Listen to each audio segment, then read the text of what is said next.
All right, so I'm going to go through how I like to make my just egg omelets. This is the skillet that I recommend.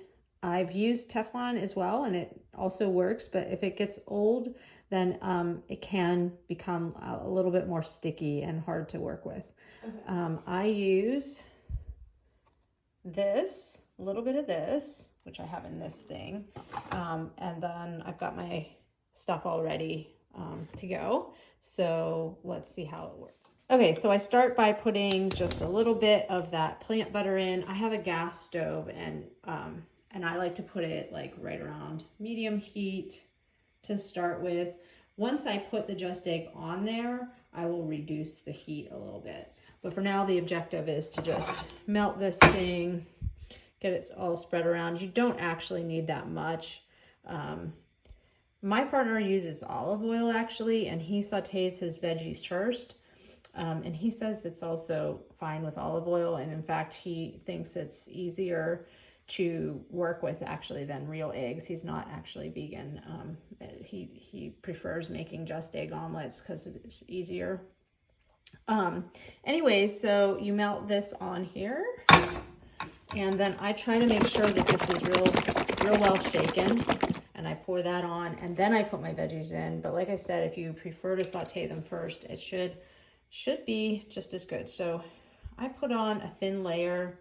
Someone, I think, was saying that there are only 2 of these in a container, but I get 4 out, so I'm not sure how big people are making their omelets. So, you know, kind of like this. And then I pretty quickly start putting the veggies on, you know, right to start with. I like mine with lots of mushrooms, personally. Okay, and then I'll show you the next step after that. Okay, so I've added all my veggies and some Violife shreds, cheddar shreds. And also I like to add a little bit of this. And when I was adding those veggies, I tend to like mine very uniformly distributed, and so it takes me a little time to get them all arranged the way I want. And when I'm doing that, then I turn the heat down to pretty low, okay, just to make sure that everything cooks. And now at this point I can turn it up just a tiny bit to something like, I don't know, medium low. And then I'm going to wait for quite a while until it seems like the edges are solid. And that's the point at which you're going to flip it.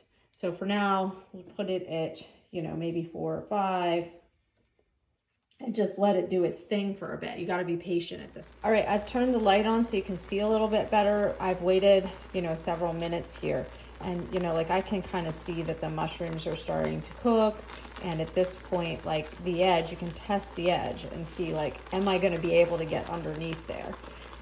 This is like still not quite there, but it's pretty close, where it's starting to pull back like this. So I think if we wait like just another second or 2, we should be able to get underneath there and sort of flip it like so. Okay, and you see nothing sticking at all. So, you know, that's the key, is to wait long enough, use a good pan and a bit of oil, but it doesn't take too much oil or margarine to do that.